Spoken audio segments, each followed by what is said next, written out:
Halo El Warriors, kembali lagi ke channel YouTube Dewan 12. Pada kesempatan hari ini, saya Faustina ingin mendiskusikan mengenai Megatrust. Apa sebenarnya Megatrust? Karena di berbagai media sekarang sedang diperbincangkan dan masyarakat banyak yang ketakutan akan itu. Apakah itu hoax atau itu kejadian yang nyata? Without any further ado, let's get the truth out. Please welcome Miss Asri Oktavioni atau Mbak Noni sebagai pakar geoscience yang akan membahas mengenai Megatrust bersama El Warriors. Hai Mbak. Halo, Halo. halo, Waris, halo Faus. Iya. Ya, Apa kabar Mbak hari ini? alhamdulillah baik. Faus apa kabar? Baik, alhamdulillah. Setelah sekian purnama, akhirnya kita bukan bertemu di Inggris, tetapi Betul. kita akhirnya bertemu di sini, di studio Ya. kami. Ya, Yeay. yeay. Nah, ini Mbak Noni sendiri, panggilan akrabnya itu kami boyong langsung dari The University of Oxford di Inggris, gitu. Wah, Wow. Oke, Mbak. Jadi, boleh kenalan dulu latar belakang Mbak, gitu, apa sekarang kesibukan Mbak dan penelitian Mbak kali ini? oke, terima kasih sebelumnya kepada Faus. Ya, jadi nama panjangnya tadi udah disebut oleh Faus. Jadi Asri Oktaviani Indaswari, panggilannya Noni. Sekarang kesibukannya jadi dosen aja, dosen Oh. geologi di FMIPA Universitas Indonesia. Sehari-hari ngajar, kalau dosen kan kayak mahasiswa lah, Dharma Perguruan Tinggi Penelitian, Pendidikan, dan Pengabdian Masyarakat. Wow, Jadi, it's complex. yes, a lot of work, tapi ya dosen aja. Gak mau cerita tentang dosen, tapi ngajar di kelas, di kampus, kemudian juga penelitian, nulis paper, sama outreach lah ke pengabdian masyarakat. Mungkin salah satunya juga kayak gini, kita ngobrol sama masyarakat banyak kayak gitu. Terus mungkin tadi disebut juga sama Faus, kita kenalan kebetulan di Inggris, jadi saya juga baru selesai S3 di University of Oxford, baru pulang saya udah setahun yang lalu sih. Jadi ya kembali lagi ke tanah air untuk kembali mengabdi kepada negara lah, seperti itu. Cakep. Iya. Ya. Salut. Terus kalau menurut Mbak nih, Indonesia kan letaknya di banyak lempeng-lempeng, ring of fire ya istilahnya. Itu menurut Mbak itu sebagai berkah atau musibah ya kayak gitu? Oke, ya. Jadi bidang aku kan geologi juga ya. Iya. Jadi kita kemarin habis ada bencana banjir di Sumatera juga gitu. Faust sebutin letak kita sebagai ring of fire. Di satu sisi ada manfaatnya, salah satunya kenapa negara kita populasi keempat terbanyak di dunia, menurut aku gara-gara tanah kita subur banget, nggak perlu ngapa-ngapain, didiemin, ada hujan, matahari, langsung tumbuh pohon, bisa makan gitu kan. Jadi itu salah satunya kenapa tanah kita subur, karena kita banyak gunung apinya. Oh, Gitu. pantas lagu Kolam Susu, tongkat kayu dan tanah jadi tanaman. Ya. Betul. Jadi gunung api itu ngebawa mineral banyak banget di tanah yang sangat-sangat subur. Kemudian, tapi juga di satu sisi tadi, karena kita ada lempeng tektonik yang bikin gunung api, itu juga bisa bikin bencana gempa bumi gitu, bencana gunung api erupsi gitu kan. Kemudian tsunami juga, kemudian si tropisnya sih akhirnya hujan, itu juga akhirnya bisa banjir. Jadi sebenarnya dua sisi koin sih. Jadi satu koin Ya. ada manfaatnya, tapi juga di satu sisi Ya, ada dualisme dan keseimbangan tetap. benar Ya. gitu. Jadi itu mungkin jawabannya. Nah, sekarang yang lagi banyak diperbincangkan nih ngomong-ngomong soal gempa bumi dan tadi lempeng-lempeng itu adalah Megatrust. Nah, banyak sih pemberitaan yang menunjukkan kalau katanya Megatrust tinggal menunggu waktu. Nggak cuma pemberitaan aja nih. Tapi sampai ramalan-ramalan gitu dari orang yang katanya orang pinter gitu juga memprediksi, wah bisa ada Megatrust nih di Indonesia. Megatrust itu sebenarnya betul-betul ada atau itu cuman omong kosong? Oke, ya menarik sekali. Jadi nggak cuman ya teman-teman juga banyak banget yang nanya ke aku. Jadi kalau istilah Megatrust sendiri tuh memang beneran ada gitu. Dan sebenarnya sudah terjadi. Aceh 2004 tsunami itu sebetulnya adalah salah satu bentuk dari Megatrust, earthquake disebutnya. Jadi gempa bumi yang disebabkan oleh Megatrust. Kalau dari namanya sendiri, mega itu besar, trust itu apa bahasa Indonesianya ya? Patahan gitu ya? Iya, jadi patahan batuan gitu. Sebenarnya trust tuh kalau kita nge-trust sesuatu tuh ngedorong sesuatu sih, iya, kayak iya, masukin sesuatu gitu kan. Jadi karena batuannya patah, dan yang bikin kenapa dia mega itu skala patahannya itu ratusan kilometer, jadi besar sekali. Jadi kalau kita bayangin batu kecil, kalau kita bisa patahin skalanya senti gitu kan. Tapi Iya, kalau tuh. ini batunya skalanya 100 kilo, yang jadi masalah adalah apa? Saat dia lepas energi, itu energi yang dilepaskan akan sangat-sangat besar gitu. Yang bahaya adalah kalau energi yang lepas itu di atasnya air, laut, makanya jadi tsunami gitu. Makanya Aceh 2004 itu sebenarnya salah satu bentuk kategorinya megatrust earthquake juga gitu. Oke, iya. Dan ya jadi ada pertanyaan tadi ada dan benar.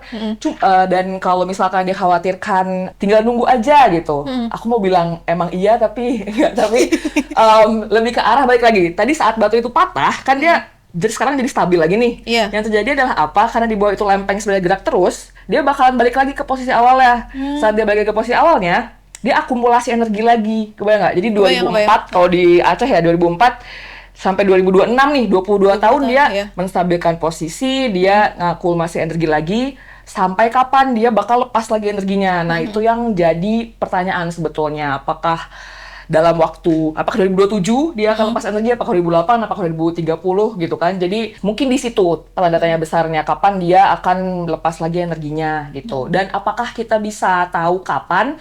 Bisa sebetulnya, walaupun bukan angka ini ya, Itu taunya dengan AI atau dengan teknologi apa ya, Mbak? ya, betul. Jadi dari historical record aja sih. Jadi kalau sekarang kita udah punya seismometer, kita udah punya GPS, kita udah punya banyak teknologi lah, walaupun bukan AI sih. Tapi kalau dulu gempa bumi atau peristiwa alam itu dicatat sama manusia lah. Biasanya ditulis di babat apa gitu atau kisah-kisah rakyat gitu. Salah satunya kayak ya yang bencana alam besar lah. Nah, kemudian historian, akhirnya ini kerjasama pentingnya juga orang STEM, kerjasama sama orang social science gitu. Jadi sejarawan ini akhirnya kita bikin record nih kapan ada bencana-bencana alam ini gitu.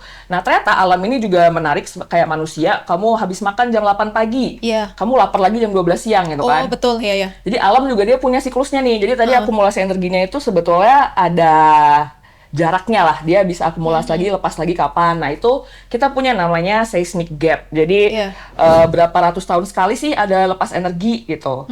Nah dari situlah sebenarnya kita bisa prediksi. Walaupun misalkan tadi kayak 2004 tsunami Aceh, apa kalau dia siklus 100 tahunan berarti kira-kira 2104 gitu. Walaupun nggak pasti 2104 ya, bisa lebih awal, ada margin standar deviasinya lah. Jadi itu mungkin yang perlu di garis bawahi lah gitu. Betul.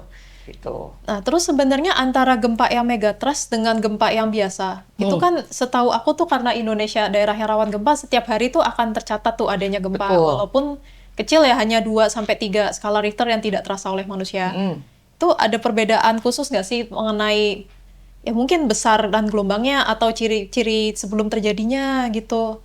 Terus sama bisa nggak sih, tadi itu kan ada seperti siklus ya, mungkin manusia lapar di jam 6, nanti di siangnya lapar lagi gitu. Itu typically itu terjadi selama gap berapa tahun ya? Kalau untuk daerah yang aktif gitu seperti di negara kita. Pertanyaannya sangat menarik.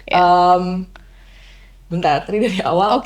Ya, jadi gempa kecil-kecil ya harian. Bedanya apa dengan megatrust? Ngomongin skala aja sih lagi. Jadi kalau tadi megatrust patahannya skalanya ratusan kilometer, kalau yang sehari-hari kita tidak rasakan itu skalanya mungkin 100 meter, 1 kilo. Jadi gesernya dia lebih kecil, jadi lepas energinya juga lebih kecil-kecil gitu. Nah, itu juga ngaruh ke periodenya. Jadi kalau yang kecil-kecil tadi kayak kita pengen snack kali ya, jadi bukan makan besar gitu. Jadi lebih sering pengennya, tapi akhirnya juga nggak gede-gede banget impact-nya kalau misalkan terjadi gitu. Kalau yang megatrust ini karena dia lebih akumulasi energinya lebih besar, lebih lama, begitu kejadian lepas akhirnya jadi lebih ekstrim, skala Richter dia 9 gitu. Mungkin itu kali jawabannya. Tadi apa lagi ya kamu tanya? Oh ini kan tadi Mbak menjelaskan mungkin ada gap sekitar siklus antara satu dengan lain, siapa tahu 100 tahun atau berapa tahun. Untuk daerah yang bersesar aktif seperti Indonesia tuh typically itu berapa tahun? Itu akan beda-beda sih per daerah. Cuman yang kayaknya rule of thumb-nya biasanya kalau kayak Selatan Jawa, Lombok, Bali itu yang kecil-kecil ya, bukan yang megatrustnya itu mungkin 10-15 tahunan gitu, atau mungkin 5 tahunan sekali. Kalau ingat Lombok kayaknya agak lebih sering. Palu, Sulawesi itu juga agak lebih sering 10 berapa belas tahun. Ini agak harus dicari sih angka precise-nya, aku nggak paham, tapi intinya dia akan lebih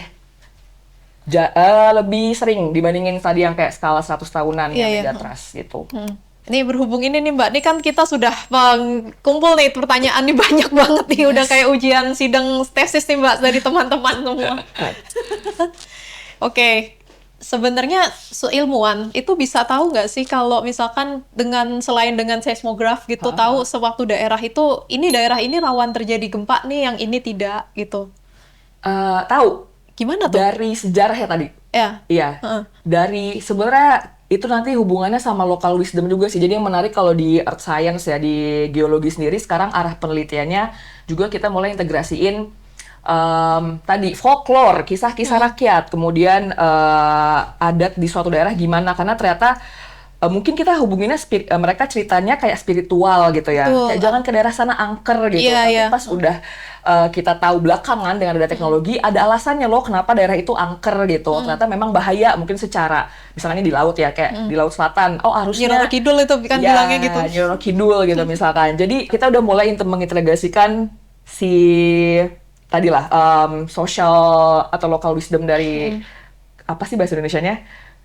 Kearifan lokal dari masyarakat gitu. Jadi kita bisa tahu dari sejarah, oh daerah ini memang misalkan kenapa bangunannya dulu orang-orang tuh pakai kayu bukan pakai batu bata. Oh karena kayu itu ternyata lebih tahan gempa kalau ada gempa gitu. Jadi kita tahu oh daerah ini berarti dia rawan gempa ya gitu, dibandingkan daerah yang dari dulunya memang dibangunnya pakai beton gitu. Karena ya ternyata jadi itu ngomonginnya sama ini sipil sih, tapi elastisitas lah. Jadi kalau kita punya getaran, kalau kayu akan lebih lentur, kalau beton dia bakal lebih kaku, jadi gampang jatuh kayak gitu.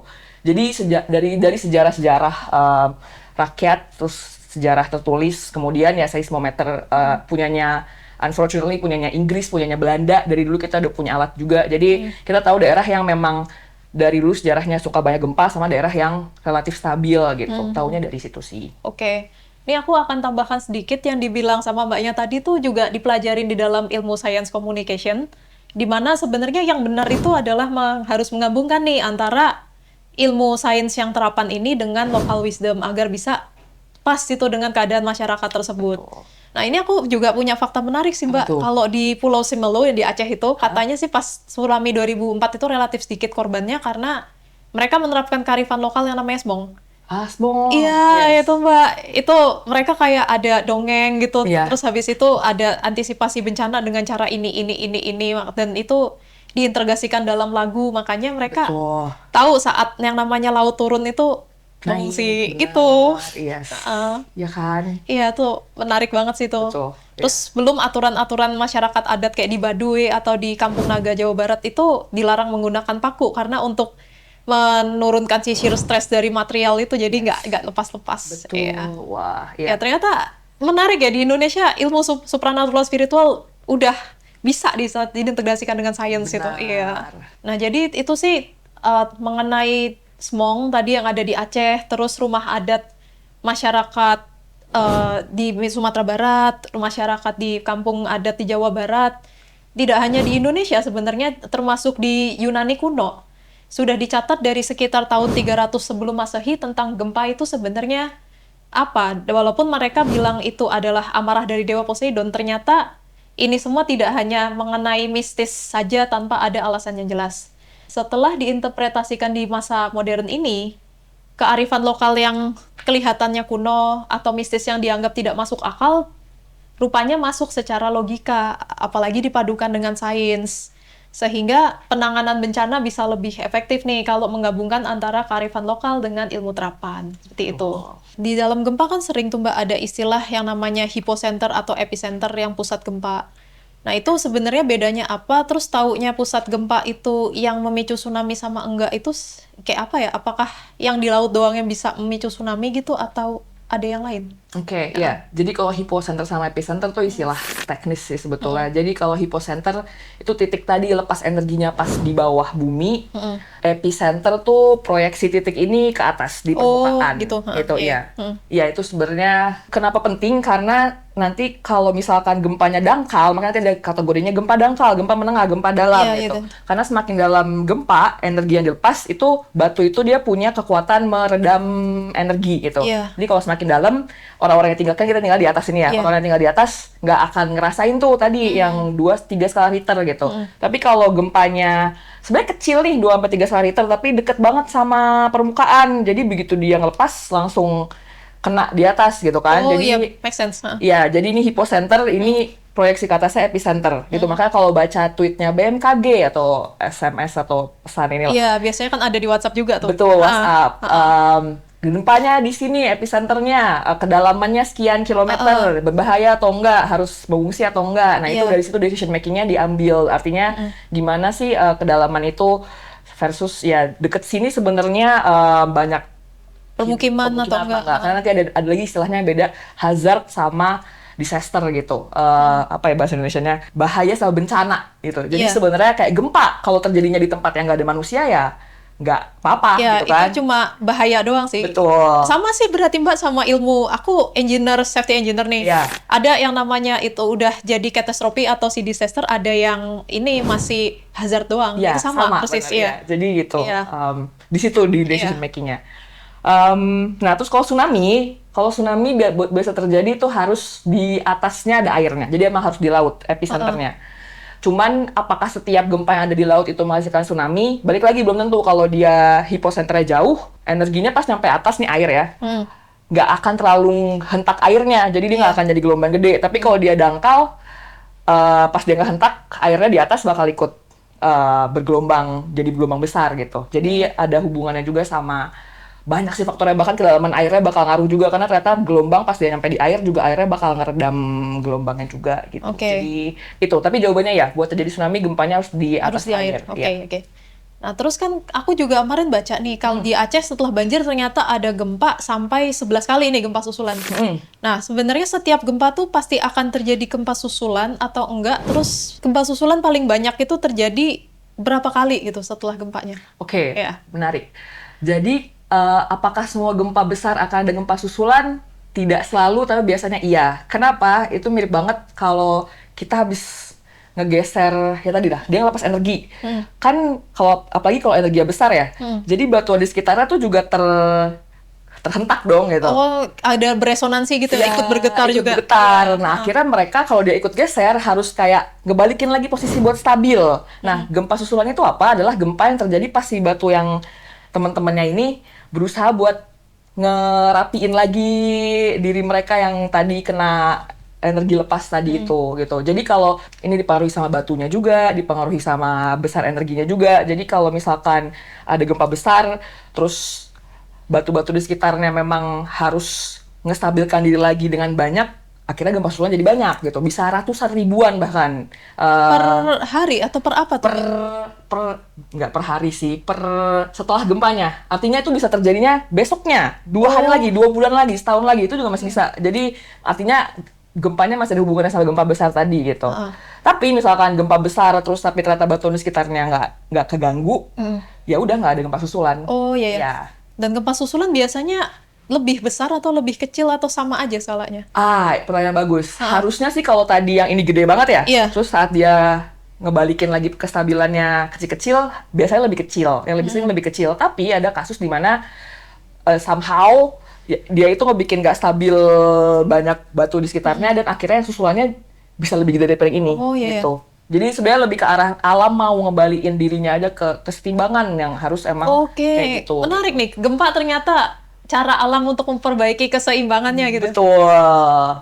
Cocok nih, soalnya di kitab suci kalau nggak salah aku pernah nemu di surat Al-Zazalah tuh kayak apabila bumi digencangkan dengan sekencang-kencangnya tuh akan ya memisahkan lah antara yang tadi yang positif dan negatifnya itu gitu. Nah, ada gitu sih. Ya. Interesting nih. Yes. Mbak, terus sebenarnya gempa itu mungkin nggak sih menjalar misalnya kayak di aku kira-kira tahun 2000 berapa sih yang gempa Palu 2018 ya? 18 ya. Iya, 2018. Habis Palu, habis itu yang terjadi NTB. Dan semuanya di atas 6 skala Richter semua. Terus waktu 2004 habis Aceh ke Nias gitu. Nah, itu sebenarnya ketika sewaktu wilayah terkena gempa besar masih satu negara, mungkinkah dia merembet gitu? Atau sebenarnya karena ya itu cuma pemberitaan aja karena lagi ada gempa besar akhirnya yang lain diberitakan begitu juga. Oke. Atau memang secara alami bisa terjadi kayak gitu? Menarik sekali. Iya, sebenarnya gempa kan nggak tahu batas negara juga ya. Oh iya, iya sih. Dia Heeh. kalau ada gempa satu segmen besar, terus ada batuannya satu segmen besar, plate-nya, lempeng tektoniknya, ada gempa di sini, ada kemungkinan dia tadi balik lagi dia mempengaruhi kesetimbangan di tempat lain. Nah, Iya. akhirnya dia tadi berusaha menstabilkan, akhirnya di sini gempa juga. Walaupun lama ya, mungkin jaraknya bisa beberapa hari gitu. Iya. Tapi ada kemungkinan juga kalau kayak tadi misalkan Palu sama Lombok gitu. Secara geografi sebetulnya mereka jauh banget. Iya, Dan nah itu. beda plate juga, beda lempeng. Oh, beda lempeng Ya, kalau Palu tuh dia udah ke arah Filipina, Pasifik gitu. Kalau di Lombok tuh Australia, Eurasia ini ya udah beda temen lah. Jadi sebenarnya apa yang terjadi di sana sama di sini itu harus diselidiki secara saintifik. Tapi kalau aku sih pendapatku adalah mereka nggak berhubungan. Dan memang Indonesia emang banyak gempa aja in general gitu. Jadi balik lagi emang nggak tahu ya. Kalau aku sendiri pribadi ini agak ya menurut aku semakin sering gempa aku ada semacam relief karena balik lagi tadi berarti dia lepas energinya lebih sering, kebayang nggak? Jadi nggak akan ada Kebayang. energi yang kayak gede banget karena mendingan dirilis kecil-kecil deh banyak Oh, daripada sekali langsung gede. Ya itu perspektif aku, Iya. cuman bagi public policy dan orang yang tinggal di situ mungkin akan beda. Tapi ya jadi kalau menurut aku emang gempa kita banyak aja, terus ya balik lagi ada faktor media juga Oh, gitu. iya, iya. Menarik nih kayaknya kalau kita cocok logi, kalau kita sambung-sambungin Baik, gitu. Jadi artinya ada gempa-gempa yang mungkin bisa nyambung kayak Aceh sama Nias karena mereka satu segmen lempeng Hindia yang besar. Tapi kalau kayak Palu sama Lombok itu menurut aku udah beda tempatnya, aktivitas. heeh. Ya gitu. Indonesia sebenarnya 3 atau berapa lempeng sih, Wah, Mbak? kalau gedenya 3 yang kita tahu, Eurasia, Hindia sama Eurasia, India, Australia sama Pasifik. Tapi sebetulnya kecil-kecilnya banyak banget. Jadi itu gampangnya ya kalau kita detail lagi sebetulnya sub lempeng itu apa ya? Iya, lempeng yang kecil-kecilnya kayak Filipina, bahkan di Laut Seram, Banda itu ada lempeng-lempeng kecil lagi. Itu lumayan banyak sih. Iya. Dan Kalau kota Jakarta sendiri, Mbak, gimana? Jakarta sebenarnya menurut aku lumayan stabil dalam tanda kutip dibandingkan Sumatera Barat gitu ya. Jakarta kita dipengaruhinya sama lempeng India sama Eurasia aja. Iya. Cuman masalah terbesar mungkin ada Krakatau, gunung api yang lumayan aktif dan ya laut paling dekat dari Selat Sunda gitu. Oh. Itu sih. Iya, Tapi iya. memang kalau ini kita hubungin balik lagi ya sama IKN misalkan. Oh. Memang kalau dibandingkan IKN sama Jakarta jauh lebih stabil IKN. Jadi balik lagi nih kita ngomonginnya relatif siapa sama siapa gitu. Oh iya. Nggak? Oh begitu ya, soalnya Iya. setahu saya Selat Makassar itu lebih dalam ya dari Laut Jawa, bisa ya? Betul, tapi nggak jauh dari batas lempeng. Oh, oke. Ya, Hah. artinya buat balik lagi tadi ngomongin kedalaman ya. Iya. Kalau ngomongin gempa di daerah atas Kalimantan itu udah dalam banget. Jadi kalaupun gempa di bawah Oh, nggak sampai nggak bisa nyampe ke atas. menghantam ke atas. Sedangkan kalau Jakarta Iya. masih deket banget. Iya, iya. Tuh. Nah, itu aku juga pernah dengar kalau di California, khususnya di San Andreas dan kota-kota seperti itu, mereka sekarang lagi waspada, antisipasi dengan adanya big quake gitu. Gempa yang katanya sih bisa sampai 7 skala Richter, itu menghantam California, bisa hancurnya banyak banget karena California padat sekali. Itu Betul. sebenarnya big quake sama megatrust yang di Indonesia sama apa enggak sih? Menarik. Ya. Ah. Kalau mekanisme gempanya lumayan beda. Jadi Oh, gitu? kalau di Indonesia kita kan namanya subduksi ya. Jadi lempeng yang satu masuk ke bawah yang lain. Iya. Jadi rilis energinya memang lebih ke yang main skala vertikal, apa ya, atas bawah gitu. Oh, gelombangnya jadi ada vertikal horizontal, Mbak. Iya, Bedanya ada apa? vertikal horizontal. Bedanya yang satu ya arahnya naik turun, yang satu horizontal aja. Horizontal juga nanti ada utara, selatan, barat, Iya. timur, ada banyak Oh, banget oke, oke. komponennya. Nah, tapi ya jadi kalau di Indonesia kita banyaknya tuh mainnya di vertikal tuh karena gerakannya atau lempengnya nunjam-nunjam gitu lah.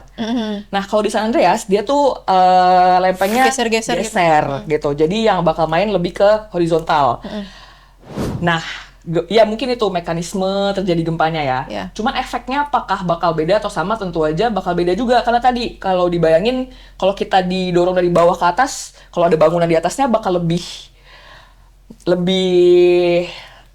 sebenarnya ya akan gerakannya lebih gampang hancur lah, artinya Oh, iya. lebih destruktif kalau dia naik turun gitu. Sedangkan kalau di San Andreas kemungkinan besar kayak aku gerakin meja ini horizontal aja gitu, artinya bangunannya bakal goyang sih, tapi soalnya- nggak akan kayak beda kalau aku Oh ya, kalau naik turunin langsung pelang jatuh Benar, semua. Iya, iya, gitu. benar. Jadi yang akan beda nanti di situ.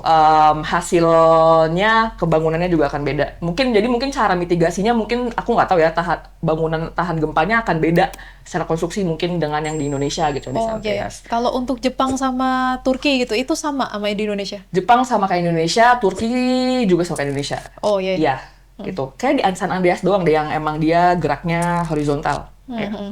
Mbak tadi sudah mention kalau gempa seperti siklus dalam tubuh manusia, seperti siklus lapar, ataupun kalau perempuan ada siklus menstruasi, nanti Betul. dia kembali lagi gitu. Iya. Nah, dalam kurun waktu kira-kira mungkin 10 tahun ke depanan lah ya. Ya. Kota-kota mana di Indonesia, kira-kira 5 kota lah kurang lebih yang sangat berpotensi untuk kena megatrust itu apa saja? Wah. Ya. Aku- Ini cenayang ilmiah Ya, ceritanya. aku nggak bisa bilang dalam 10 tahun ke depan Oke. sih. Ya. Tapi pasti secara sejarah ya, kita udah tahu utara Sumatera, Aceh, Sumatera Utara itu lumayan, ya Aceh itu lumayan ada potensi juga menurut aku, karena 2004 terakhir ya. Ya, sekarang udah 2026 gitu kan. Iya. Terus Nias, Padang, pesisir barat Sumatera Barat itu juga lumayan, lebih karena memang di situ tempat masuknya lempengnya aja sih. Kemudian tsunami yang bawah Banten, anak Pandeglang Krakatau, gitu ya? Pandeglang, ya yang terakhir itu tahun baru, tahun berapa itu kalau masih ingat, 2017 kalau nggak salah, ya itu. Terus ya Jogja, pasti Jogja 2006, kalau 2000 berapa ya, Jogja juga sempet gempa, 2004. ya Ya, 2004. Kemudian Bali, iya Lombok, nggak? Oh, Bali ya. ya NTB, NTT, semua jalur itulah, pokoknya luar Indonesia, luar selatan, ya. Oh, Itu aku nggak nyebut 5 lagi, ya udah. Terus Ya, nggak sama apa-apa, lebih juga nggak apa-apa. ya, kalau yang di utara mungkin balik lagi ke Sulawesi lah, kayak Palu lagi mungkin, kemudian Manado, daerah ya. Wah, Sulawesi itu sesarnya banyak banget, tapi nggak segede megatrust sih. Tapi ya mungkin itu. Aku cukup yakin sebenarnya di Papua gempa tuh juga lumayan banyak. Cuma balik lagi Di karena nggak. Nabire, seingat saya. Iya. Nabire. Tapi karena nggak banyak pembangunan di situ, jadi memang nggak terlalu ini gitu. Kemarin itu pas ada gempa di Aceh, sempat ada kehebohan masyarakat itu, katanya banyak yang melihat cahaya warna biru tuh. Pas saya cari referensi namanya tuh triboluminescent itu loh, Oke. kalau nggak salah. Tapi ada yang nggak percaya, bilangnya itu AI itu nggak ada kayak gitu. Tapi Oke. sebaliknya yang terlalu takut bilangnya, wah ini jangan-jangan senjata Blue Beam ini lagi ditembak menuju Aceh gitu. Wow. Itu menurut Mbak apa itu? Oke, jadi ya si triboluminescence ya. Iya, yang biru-biru itu. Iya, sebenarnya itu ada fenomena alamnya gitu. Tapi hubungannya sama gempa kayak aku kebayang adalah tadi balik lagi kita rilis energi. Konsepnya kayak petir lah. Jadi kayak saat bumi ini rilis energi, ternyata dia nggak cuma ngerilis energi aja, tapi juga gas, zat-zat yang ada di bawah, termasuk ion gitu. Nah, ion ini ternyata kalau keionisasi di atmosfer, dia bisa ngasih efek kebiruan itu. Jadi sebenarnya peristiwa ini kayak lepas energi yang ngelepas ion dan akhirnya terionisasi jadi kayak petir aja sih. Akhirnya ada cahaya biru. Nah, cuma aku nggak tahu apakah emang setiap gempa ada triboluminescence, tapi yang aku bayangin mungkin prosesnya seperti itu gitu. Kayaknya kayak orang ngelas atau orang itu yang nanti motong berlian gitu, yang nanti ada keluar spark Ya, gitu. bisa kayak gitu. Ya. Oke, Ya. oke. Soalnya waktu itu pernah terjadi juga di gempa Meksiko, ada di gempa Turki itu juga ada, makanya banyak orang yang skeptis menghubungkannya itu cuman tipuan aja AI atau gambar kamera. Ada juga yang ya menghubungkan dengan senjata pemusnah massal gitu. Wow, Iya, gitu. Yang susah sebetulnya karena mungkin sebentar kali ya. Jadi nggak semua Iya, orang betul. bisa nge-record itu, dan fenomena alam kayak gini tuh nggak bisa di-recreate maksudnya untuk skala yang sama ya. Iya. Jadi simulasinya agak susah. Mungkin itu agak susah ngubungin secara Oke, oke. saintifiknya. Ada juga yang mengatakan kalau mau gempa itu biasanya tampak perubahan fenomena alam, misalkan ada awan tertentu yang katanya ini awan gempa nih. Itu sebenarnya ada penjelasannya nggak sih? Sesungguhnya kalau di komunitas saintifik nggak ada sih. Awan gempa nggak ada? Nggak ada awan gempa. Jadi awan yang terbentuk karena gempa itu nggak ada. Atau yang menunjukkan akan ada gempa gitu? Nggak ada juga. Karena balik lagi, mungkin kalaupun dihubungin tadi sama ionisasi tadi ya, kayak triboluminescence lebih masuk akal, karena emang tadi ada analoginya tadi ngelas gitu. Iya. Tapi kalau awan, kan itu istilahnya uap air, intinya nggak ada hubungannya sama di bawah gitu. Jadi nggak ada sih. Oh, jadi termasuk kayak siklus bulan atau benda-benda langit itu nggak ada hubungannya bisa pada bulan ini nih karena purnama lebih most likely terjadi gempa daripada enggak gitu, nggak ada juga. Nggak ada. Oh, nggak ada. Nggak ada. Oke. Yang kita tahu sekarang, Iya. 2026. Aku nggak tahu nanti kalau teknologi kita lebih canggih ternyata ada yang nyari hubungannya, ya. Iya, iya. Ataupun kalaupun ada, nggak langsung jadi indirect. Karena misalkan ekstraterestrial kayak bulan, itu kan Iya. hubungannya nanti sama pasang Pasang surut, surut, gitu kan. Nah, mungkin pasang surut ini bisa men-trigger Tsunami-nya lebih tinggi gitu. ya mungkin lebih ke sana. Tapi bukan kayak direct dari bulan langsung ke Iya, iya, batu betul. gitu. Iya. Oke. Aku juga pernah baca sih kalau di zaman-zaman tahun-tahun perang dingin ya kira-kira tahun 46 sampai tahun 50-an tuh Soviet punya senjata untuk memodifikasi gempa atau katanya waktu aku ke museumnya Tesla di Serbia, Tesla juga punya alat untuk itu. Sebenarnya ada nggak sih kalau device atau senjata yang dia tuh bisa untuk memodifikasi gempa gitu, tapi nggak dari alam gitu? Wah, aku nggak tahu sih. Ini propaganda apa beneran ya? Ya nggak ada tahu sih, tapi waktu aku ke sana, Oke. oh dibilang ini waktu Tesla mencoba alat ini di New York itu satu apartemen itu goyang semua gitu. Oh, oke. Kayak ada gempa. Mungkin bukan memodifikasi gempa, tapi bisa mengakibatkan getaran kali ya. Tapi bukan, aku nggak tahu definisi modifikasi ya, tapi Iya. mungkin bisa. Sebenarnya nggak susah sih. Artinya kalau kan buat ngambil data di bawah kita perlu getaran juga ya. Iya. Nah kadang manusia tuh juga pakai ngebikin getaran artificial lah gitu, walaupun skalanya nggak segede gempa beneran gitu. Jadi kita biasa pakai, kalau dulu banget masih boleh pakai TNT gitu, pakai Iya, dynamite. dynamite ya. Iya, jadi kalau dynamite itu diledakan pasti daerah sekitarnya bakal bergetar. Itu kita sebut sebagai ya artificial earthquake gitu. Mungkin aku tangkap mungkin si alatnya Tesla itu konsepnya kayak gitu kali ya. Iya, Jadi iya. dia menggetarkan sesuatu karena resonansinya sama atau apa. Ya, tapi yang aku tahu sih sejauh ini belum ada kalau beneran ngemodifikasi lempengnya untuk bisa gempa sekarang atau gempa nanti atau diatur gitu. Iya, ya. Iya. Oke. Nah, terus kalau setelah gempa itu ada nggak sih aftermath atau bencana yang ikutan setelah gempa? Seperti, aku pernah taunya katanya likuifikasi tanah, jadi tanah lebih cair atau lebih gembur gitu. Atau longsor atau ada yang lain, biasanya ada nggak sih kayak gitu? Ada pasti, nggak pasti sih, tapi Ah. likuifaksi salah satu bencana yang terjadi diindus oleh gempa juga. Kalau lihat video di Palu, pernah lihat nggak? Pas di Palu pokoknya ada orang dia naik di genteng terus kebawa gitu. Oh iya, ya. Iya, jadi itu gara-gara udah ada papernya, udah ada yang ngerjain, unfortunately bukan orang Indonesia. orang mana? Orang UK, of course.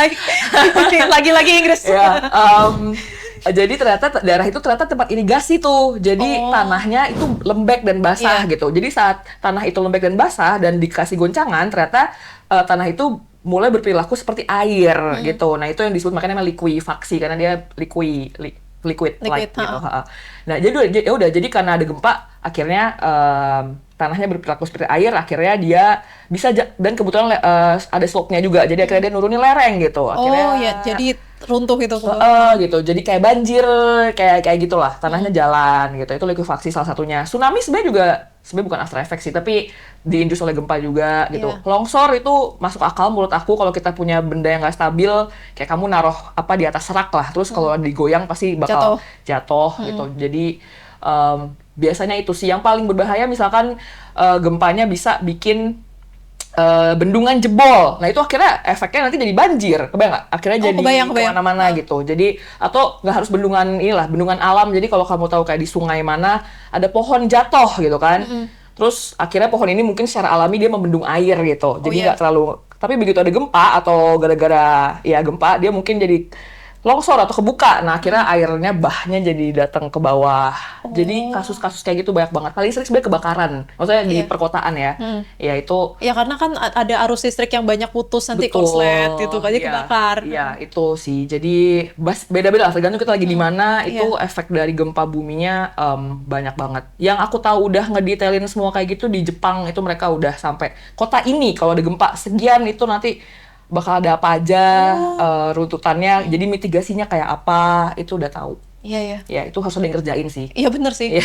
Berarti ini juga menarik nih, karena di peradaban-peradaban kuno tuh juga ada sih yang misalnya suatu peradaban ini hancur terkubur oleh tanah, pasti ceritanya tuh gempa dulu. Pasti. Gempa nanti kalau nggak dia tsunami, banjir itu, air itu terendam itu. Iya. Kayak gitu ujung-ujungnya. Biasanya gitu. Iya.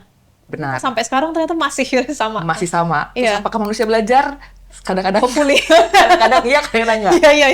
Manusia tempatnya lupa. Iya, benar. Heeh. Terus setelah terjadi likuifikasi tadi, itu biasanya tanahnya itu bisa dibangun kembali atau jadi lebih susah untuk dibangun lagi? Nah, bisa dibangun kembali, cuman memang lebih susah. Oh, iya. Ya, artinya sebenarnya bisa, cuman udah pindah aja sih. Jadi nanti lebih ke arah ini gimana gitu. Yang menarik kemarin pas lagi banjir di Sumatera itu, kan banjirnya bawa lumpur ya. Iya. Ada yang lumpurnya sampai setinggi pintu gitu, setinggi tinggi apa. Terus ada teman yang ngechat gitu kayak, ini gimana ya Non, kalau kayak gini bisa dikeruk nggak ya? Aku bilang ya bisa, cuman kalaupun dikeruk sekitar-sekitar lo kan juga kena tanah Kena gitu tanah, kan ha. gitu. Jadi ya mau nggak mau ya dibangun di atasnya, tapi juga ada yang mengerikan. Jadi kalau kita ngadapin batuan dengan laju seperti itu, batunya nggak akan padat di bawah gitu. Jadi kalau kita bangun di atasnya, ada kemungkinan dia bakal ambles stabil, gitu. ya. Iya, jadi sebenarnya saran aku waktu itu kebetulan ini ngerjain proyek orang Sumatera Utara juga.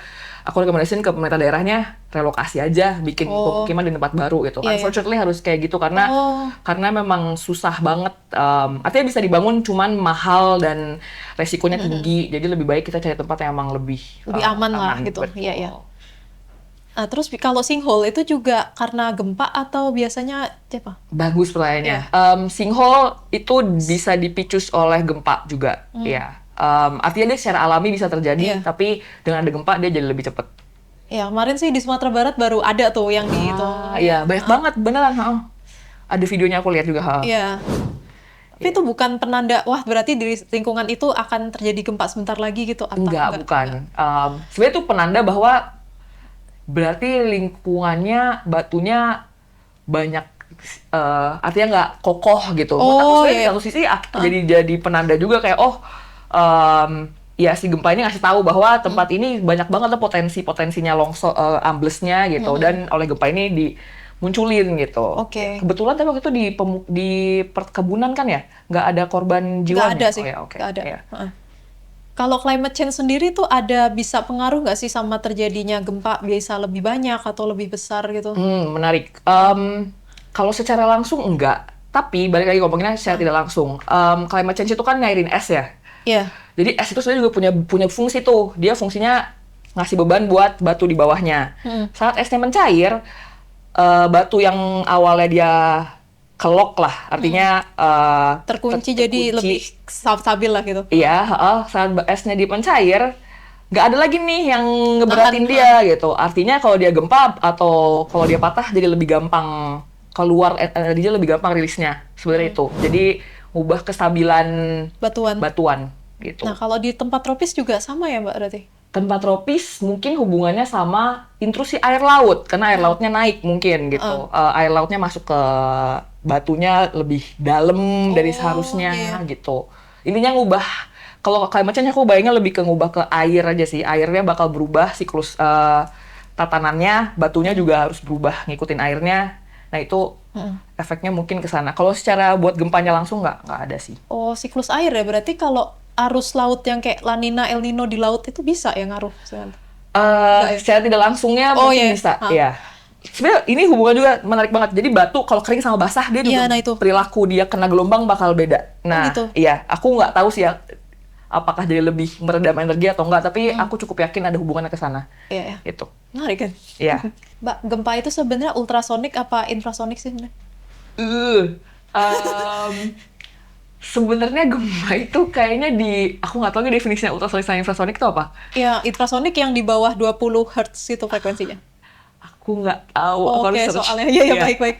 Soalnya aku lagi ini penasaran sih kok bisa hewan itu lebih peka sama gempa dibandingin manusia gitu. Jadi, kayaknya kalaupun bukan dari soniknya, mungkin lebih dari aku nggak tahu ya, entah tadi lah yang pas lagi ngelepas energi itu dia sebenarnya bakalan ngegetarin atmosfer juga, kebayang nggak? Iya. Iya, jadi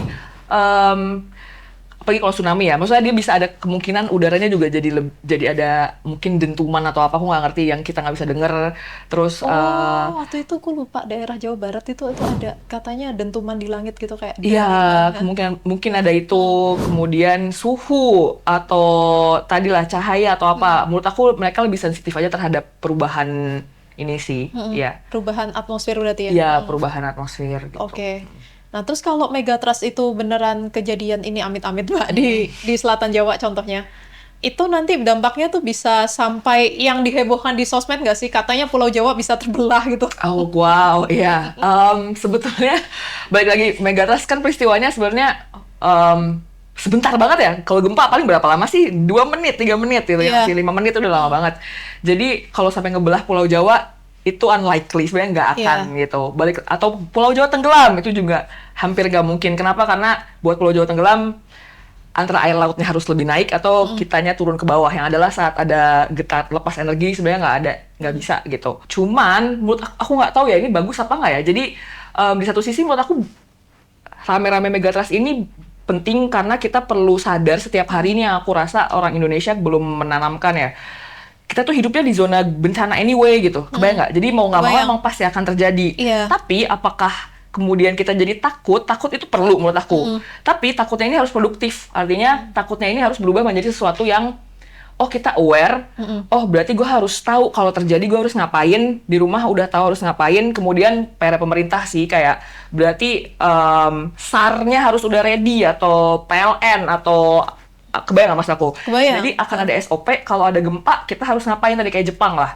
Jadi aku sebenarnya harapannya keramaian terhadap megatrust ini berbuah menjadi suatu Ya, awareness baru gitu ya. baru Iya. yang bukan ketakutan yang tidak produktif yang akhirnya malah kita jadinya Parno aja gitu, tapi ketakutan yang oke, kita tahu ini terjadi, ini bakal ada, what can I do about it gitu, kayak gue harus ngapain gitu. Jadi itu sih mungkin Oke. ini.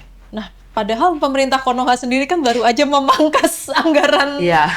itu penanggulangan bencana. Mbak, menurut Mbak gimana tuh? Wah, itu aku nggak tahu sih maksudnya apa ya konsepnya, tapi iya sangat disayangkan aja sih, karena bencananya bakal tetap terjadi anyway gitu. Malah menurut aku kita kurang banyak investasi untuk raising awareness. Aku salah satu yang percaya bahwa kita harus punya kurikulum bencana di sekolah juga gitu. Walaupun udah ada sih kita diajarin bencana dari pelajaran sedikit-sedikit nggak sih kayak geografi gitu kan. Tapi kan belum yang kayak designated tadilah kayak first aid. Ini aja kayak kalau ada orang atau kalau ada bencana itu kita harus ngapain sih, itu kayaknya belum semua orang ini kan. Jadi menurut aku malah di saat kita harus lebih banyak uang di situ tapi malah dipangkas, ya sayang sekali aja sih. Too bad. Yes. Dan akhirnya lebih mahal nggak sih? Maksudnya ya aku nggak tahu ya. Maksudnya akhirnya karena kita nggak investasi di preventifnya, jadi kita akan lebih mahal Untuk kuratifnya gitu. Kuratifnya ya gitu. Sayang banget gitu. Terus kalau sekarang itu kan sudah lebih baik ya dari dulu, kayak pemerintah kita udah investasikan banyak alat-alat deteksi tsunami atau alat deteksi gempa di beberapa titik. Tapi kenyataannya banyak alat itu banyak yang kecurian gitu. Benar. Nah, itu sebenarnya yang harus lebih bertanggung jawab tuh apakah pemerintah daerah atau sebenarnya siapa sih untuk kasus-kasus kayak gitu supaya masyarakat umum tuh tidak bingung gitu, tidak buta kalau akan ada bencana gitu. Iya, bagus sih itu. Jadi sebenarnya ini masalah negara berkembang ya. Jadi karena kita kebutuhan pokok menurut aku jadi kayak pencurian itu lebih ke arah karena warga yang dipasang alat-alatnya itu belum paham bahwa kalau dipasang alat itu keuntungannya untuk mereka loh gitu, bahwa mereka jadi dapat early warning, mereka dapat peringatan dini, mereka bisa evakuasi dengan cepat gitu. Tapi balik lagi karena kebutuhan immediate mereka harus ngasih makan itu lebih besar daripada mereka bisa ngebayangin kalau ada gempa, akhirnya ya udahlah, ada besi mahal bagus kita ambil aja gitu kan, bisa dijual nih jadi duit, bisa jadi makan gitu. Jadi PR sebenarnya root-nya harus ke kalau kita udah cukup bisa ekonominya udah oke, mungkin bisa nggak akan tuh kejadian gitu. Jadi emang step sih kayak banyak banget yang perlu, mungkin edukasi jelas ke warga-warganya, ini alat nya berguna loh untuk kalian. Yang aku rasain juga soalnya ini terjadi, aku kan juga banyak ke lapangan ya. Jadi mereka ada aku nggak nyebut, ada orang datang. Tapi sensor nggak apa-apa sih. Ya, aku naruh alat gitu. Terus udah ada ujuk-ujuk, maksudnya kayak nggak ada bilang ini alat untuk apa, kebayang maksud aku. Jadi Kebayang, jadi bangun aja tapi masyarakatnya nggak disosialisasikan. ya izin sih ke ketua RT gitu, iya. tapi mereka nggak tahu itu untuk apa di situ gitu. Dan akhirnya yang terjadi adalah ada konspirasi gitu, atau aku nggak tahu lah di masyarakat kalau itu mereka ada gosipnya apa, tapi akhirnya yang terjadi adalah mereka taunya alat itu bukan untuk kebaikan gitu misalkan. Akhirnya ya udah itu, akhirnya mereka merasa nggak apa-apa diambil itu, atau mungkin mereka juga ada dendam sama pemerintah, aku nggak tahu, merasa tidak makmur, akhirnya udahlah might as well gitu. Iyalah. Ya gitu. Jadi ada edukasi ke sosialisasi ke masyarakat sekitarnya, tapi juga PR terbesar menurut aku ya memang kesejahteraan masyarakatnya memang harus ditingkatkan untuk kita bisa paham bahwa alat ini bagus loh, saya untuk kebaikan kita semua juga gitu. Jadi itu sih. Jadi sebenarnya disaster communication dari pemerintah sekarang menurut Mbak masih kurang ya? Sangat kurang. Terus kalau dari Mbak nih, misalkan dapat kesempatan buat kasih saran nih buat mereka, itu Mbak akan kasih saran apa? Aku pun PR masih banyak, tapi emang harus ada yang, balik lagi sih menurut aku nggak ada, karena nggak ada yang ngerjain aja. Nggak ada orang yang pekerjaannya adalah disaster communicator gitu, kebayang maksud aku? Kebayang, nggak ada orang yang di-hire khusus specifically untuk mikirin itu gitu. Jadi scientist-nya ngerjain science, ya policy maker-nya bikin policy gitu. Tapi nggak ada yang mengkomunikasikan atau mentranslate science-nya itu. Jadi menurut aku harus ada sih memang orang yang designated untuk kerjanya adalah ini loh gitu. Kita edukasi, sosialisasi, penyuluhan kayak gitu. Setahu saya nih di Belanda sudah pemerintahnya ngasih guideline cara bertahan hidup 72 jam jika listrik mati, itu kan seperti antisipasi bencana ya gitu. Padahal di Belanda nggak ada gempa gitu. Terus waktu itu Inggris 2023, aku nggak tahu Mbak dapat apa nggak, kalau Manchester woro-woro dari Pemkotnya itu ada early warning simulasi bencana gitu. Di kita belum ada ya Mbak kayak gitu? Belum ada. Belum ada. Iya. Bahkan kayaknya fire drill aja gitu, kamu ada nggak di? Di kantorku ada sih fire drill. Di kantor ada. Oh, berarti bagus. Iya, ada. Iya, itu artinya kayaknya di Indonesia kita masih dibebankan ke Pemda, ke perusahaan, kebayang nggak? Yang punya building, betul. masih ke tanggung jawabnya bukan punya pemerintah gitu. Masih ya udah kalau mau bikin itu silahkan dianggarkan sendiri, tapi bukan kayak dari atas kita mewajibkan ya semua daerah, semua orang harus tahu jalur evakuasi gitu kan. Nggak ada aturan seperti itu gitu. Nah, biasanya yang harus disiapkan nih Mbak untuk evakuasi apa saja yang harus dibawa, terus cara evakuasinya yang bener tuh kalau gempa, apakah kita langsung lari ke tangga atau ngapain ya? Oke, itu banyak banget case-nya, tapi kalau kita dalam ruangan, sebetulnya pertama kita harus sadar dulu bahwa ini ada gempa. Karena kadang kayak gempa kan nggak kerasa ya, jadi paling gampang nyari benda yang gampang gerak gitu, kayak lampu atau pintu, itu kalau nggak gerak, oh ini gempa ya, jadi kita aware gempa. Terus sebenarnya harusnya cepat sih, kalau bisa keluar dalam waktu 5 detik, tapi kalau emang nggak bisa langsung cari namanya drop duck deh kayaknya. Jadi apa itu? Drop apapun lagi kita kerjain, kemudian cari tempat berlindung. Jadi kalau emang meja gitu, misalnya kita nggak sempet lari nih gitu, sama meja ini nih Mbak gitu. Iya, sama meja ini, jadi langsung ke bawah gitu. Kenapa? Karena kemungkinan besarnya kalaupun ada yang runtuh, harusnya semoga si meja ini bisa ngelindungin kita dari lemari gitu, atau nggak ada lemari, tapi ya benda-benda yang bisa jatuh lah kayak gitu. Jadi pertama masih keluar ruangan dulu, tapi kalau misalnya kamu di lantai 27 gitu kan, nah itu mungkin. capek turun tangannya. Ya, jadi harus, walaupun kalau lantai 27 ya, tapi tetap cari perlindungan buat kepala kita terutama. Terus baru kalau emang udah agak calm down, baru kita keluar nih gitu pelan-pelan gitu sih. Itu yang ini. Terus kalau apa yang harus dibawa, sebenarnya mungkin nggak pas gempa kali ya. Kalau pas gempanya nggak usah bawa apa-apa. Oh gitu, jadi jadi jangan ngambil handphone, laptop, udah keburu ketimpa kita. Jadi kalau gempanya nggak, tapi mungkin setelah itu kali ya. Setelah itu misalkan kita lagi di rumah atau apa, harus keluar. Yang paling penting itu minum sebagai air putih. Jadi karena kalau udah keluar, kalau tahu ceritanya yang kemarin banjir di Sumatera, mereka khususan air bersih gitu kan. Minum, kemudian kalau emang bisa ada makanan yang karbo, ya itu agak susah sih. Tapi itu gunanya juga punya kit buat dibawa. Jadi biasanya isinya air, protein bar atau benda yang bisa dimakan, senter, karena kalau ada kemungkinan mati lampu itu bakal berguna buat malam. Terus obat-obatan sederhana sih, ya baju selimut. Berapa setelan? Selimut, baju itu yang penting bisa ganti aja nggak sih Oh, sama iya, iya. bahasa iya. Iya, baju itu udah second inilah. Tapi Iya. mungkin lebih tadi kayak air, makanan, center, obat, selimut mungkin kalau kayak dingin atau apa gitu. Tapi Itu- itu kalau udah ini banget sih. Iya, jadi sesuai ya berarti sama yang ditulis pemerintah Belanda itu, entah siaga bencana Yes, gitu. betul. Belanda bencananya apa ya? Kenapa mereka bikin kayak gitu?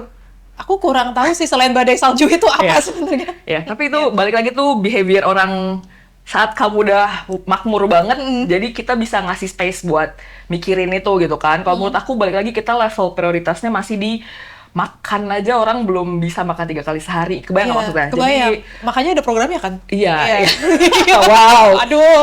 Iya, tapi itu yang sangat disayangkan. Terus kalaupun ini kita bawa ya ke level policy maker, jadi disaster mitigation ini tuh nggak profitable, kebayang nggak? Jadi ini Kebayang. sifatnya preventif kan? Iya. Jadi prioritasnya masih di eksploitasi Sumber daya. gitu, karena dia ngasilin duit. Ha-ha. Baru ya artinya ini tuh low banget priority-nya, makanya nggak pernah dinaikin Oh iya nih, budgetnya BMKG. ngomongin gitu. eksploitasi, kan Iya. sekarang tambang di mana-mana banyak Benar. karena ingin mengejar digitalisasi butuh tambang. Benar. Gitu. Terus tapi minyak, walaupun katanya kita mau pass out batu bara atau segala macam, masih ditambang kan? Nggak mungkin ya. Nah itu ada nggak sih kehubungannya ini sama peningkatan aktivitas tektonik gitu yang memicu gempa? Eksploitasi penambangan. gitu, iya. Nggak langsung, tapi mungkin mirip kayak es tadi. Jadi saat kita nambang kan kita ngurangin beban dari si batunya ya. Jadi kalau kamu bayangin benda yang ringan sama benda yang berat dikasih tenaga yang sama, yang ringan bakal lebih gampang Rapuh gitu. iya, lebih gampang mental gitu kan. Jadi tebakan aku sih ya ngurangin stabilitas batunya aja semakin sering Oh, ditambang. oke. Sama minyaknya diambil juga kayak gitu. Iya, iya. Nah, ini jadi kalau tahun ini bisa ada potensi megatrust, apa enggak nih? Aku nggak bisa bilang. Oke. Tapi bagus banget kalau kita tanam di kepala ini bisa terjadi, bisa hari ini, bisa besok, bisa lusa gitu. Dan jadi kita tahu apa ya, secara mental kita siap aja sih gitu. Dan tahu harus ngapain. Jadi belajar, oh gue harus tahu harus apa ya. Menurut aku nggak bisa bilang iya apa Iya. enggak, tapi bagus banget kalau kita bisa mempersiapkan mental kita dan tahu aja. Kalau buat mahasiswa Mbak, pernah ada disaster drill gitu nggak? Belum ada. Bisa aku ajukan, ya. Tapi sebenarnya arahnya ke sana sih. Ada mata kuliah khusus namanya geologi kebencanaan. Iya. Itu kayak salah satu UAS-nya atau assignment-nya bikin kayak policy draft atau kayak bikin Policy brief gitu ya? policy brief ya kayak apa sih yang diperluin dari Indonesia gitu. Jadi itu menurut aku bagus banget sih. Cuma balik lagi nyampe sini aja nggak tahu ke atasnya diapain itu ya. Ya untuk urusan yang di atas. Di atas. Apakah Mbak akan tetap mengedukasi masyarakat mengenai bahaya dari gempa bumi agar mereka aware misalnya gitu? Misalnya dengan, oh kalau lagi begini, cara ini evakuasinya gini loh, atau gimana gitu. Wah, Ya, ini kalau Mbak bukan seorang pertanyaannya susah ilmuwan. karena aku nggak bisa kebayang. Iya. Mungkin iya, tapi itu juga sih menurut aku lebih ke arah aku sekarang punya posisi yang strategis. Artinya aku bisa dan sebenarnya aku harus dan aku ada kewajiban moral Iya. juga lah untuk menyampaikan ini gitu. Kalaupun enggak, aku nggak tahu mungkin concern aku ke yang lain gitu, bisa ke Iya. perlindungan ekosistem, aku nggak tahu. Semoga ke arah yang ini ya. Iya. Tapi menurut aku perlu sih tetap kita sebagai warga Indonesia yang bencana geologi ya, bencana alamnya ya, itu rentan, kita harus tetap edukasi, terus mau belajar, dan itulah ya. Kan yang selama ini kita tahu untuk menghalau tsunami kita pasang kayak tanggul gitu. Oke. Ya, tanggul yang mirip kayak di Jepang tuh ada di pantai-pantainya begitu. Ah, Kalau dari kearifan lokal masyarakat kan ada tuh yang menanam cemara udang, menanam mangrove, itu sebenarnya useless atau bisa sedikit gitu mengurangi dampak tsunami kalau kita punya jajaran Iya. mangrove atau cemara udang yang banyak gitu. bisa dan sangat berguna. Oh iya, Ya. kenapa tuh Mbak? Sebenarnya itu bagusnya adalah karena dia ngurangin, balik lagi ke aku punya gelombang, terus dia nabrak sesuatu, pasti yang keluar ke sana bakalan lebih kecil nggak sih? Jadi Iya. kerjanya dia sebenarnya namanya wave breaker. Jadi dia nge-break. Mirip ya sama tanggul berarti? Iya, gitu. Dan bahkan secara alam gitu kan, artinya dia bisa bikin ekosistem juga. Kalau tanggul kan nggak akan jadi ekosistem. Iya. Iya, dan itu berguna sekali gitu. Tapi memang nggak semua orang kan suka ya dikasih mangrove atau misalkan dia prefernya pantai berpasir gitu, bisa Iya. buat tourism. Artinya ada ininya lah, pros and cons-nya masing-masing, tapi itu sangat-sangat berguna dan itu memang dipakai di sebelum ada pembangunan ya. Aku cukup yakin di peradaban zaman dulu mungkin juga tempat-tempat yang banyak mangrove-nya itu hampir aku bisa tebak bahwa memang ada tujuannya atau secara alami alam juga ini buat menanggulangi kalau ada gelombang besar kayak gitu. Ya Mbak, untuk penutupnya Mbak, kenapa sih tertarik untuk mempelajari geologi, jatuh cinta sama batu-batuan gitu? Iya. Wah, ini pertanyaannya siapa tahu memotivasi adik-adik teman-teman yang ingin kuliah di bidang geologi kayak Mbaknya ini gitu. Iya, sebetulnya ini juga sih kecemplung juga artinya. Jadi pas aku dari SMA emang agak lebih early sih. Jadi emang aku ikut, kalau tahu nggak sih zaman SMA ada olimpiade gitu. Iya, aku ikutnya astronomi lagi, tapi nggak jadi dukun. Oke. Wah ya, aku ikutnya dulu kebetulan Earth Science kebumian. Ya, kebumian. Terus jadi dari situ kan akhirnya banyak baca drill buku. Itu ya. Ya, bakal banyak buku tentang geologi lah. Sebenarnya di cover nggak cuma geologi, ada astronomi juga ada, planetary science sebetulnya. Kemudian meteorologi itu awan dan teman-temannya sama laut, oceanography. Nah, kebetulan dari 4 ini aku lebih tertariknya sama batuan. Karena lebih gampang dilihat aja sih, kayak yang lain soalnya nggak bisa dipegang, agak susah. Betul. Iya. Ya udah, jadi dari situ udah dari SMA baca buku itu, terus ya udah pas milih kuliah, ya udahlah sekalian aja mendingan belajar ini daripada belajar hal yang baru gitu kan. Iya, betul. Terus alhamdulillahnya istiqomah sih, artinya konsisten gitu. Sebenarnya bosen juga, ada waktunya yang kayak aduh ya Allah udah lama banget belajar ini gitu. Cuman ternyata kalau dicari kecil-kecilnya yang menariknya setiap hari bisa ada yang gue ternyata belum tahu tentang ini ya bahannya. Jadi kayak cara bertahannya sebenarnya itu sih. Tapi dan makin cocok ternyata hidup di Indonesia. Kita perlu tahu ya gitu. Dan emang nggak semua orang juga kan sebenarnya belajar ini gitu. Tapi ya jelas. Iya. Tapi ternyata makin kesini jadi makin tahu pentingnya gitu. Kita butuh lebih banyak lagi nih ahli earth science, ahli mungkin astronomi juga, ahli macam-macam supaya bisa bikin sebagai ekosistem. Artinya kalau kita mengangkat satu negara, si expertise-nya ini harus mulai dibanyakin supaya dia bisa saling bekerja sama lah, betul, kolaborasi. Dan turun si ilmunya trickling down ke bawah kayak gitu sih. Nah, sebelum ditutup, boleh kesimpulan akhirnya buat teman-teman penonton? Dari aku? Iya. Kesimpulannya adalah megatrust itu, megatrust earthquake, ya gempa bumi oleh megatrust itu ada dan benar, dan kita perlu aware, tapi nggak perlu takut. Artinya takut perlu, tapi juga waspada, takutnya lebih waspada, dan kewaspadaan ini berubah menjadi suatu ya tadilah menjadi suatu awareness lebih. Betul, kita lebih mentally ya tahu bahwa ini bisa terjadi kapanpun ya, berarti kita harus bisa apa ya, jadi menjadi suatu yang produktif aja tadi gitu. Dan harapannya kalau kita semua paham dan bisa edukasi satu sama lain, kita bisa menuntut juga ke atas untuk kita dibikin policy yang oke gitu. Tapi dari kitanya sendiri menurut aku perlu tadilah kita hidup di negara yang 3 lempeng gitu kan. Jadi bencana gempa buminya, bencana gunung apinya akan selalu ada. Lebih gimana kita pakai informasi ini untuk kehidupan kita sehari-hari kayak gitu. Ya. Lebih waspada dan jangan melupakan kearifan lokal yang diturunkan oleh nenek moyang kita dari Nusantara zaman dulu gitu.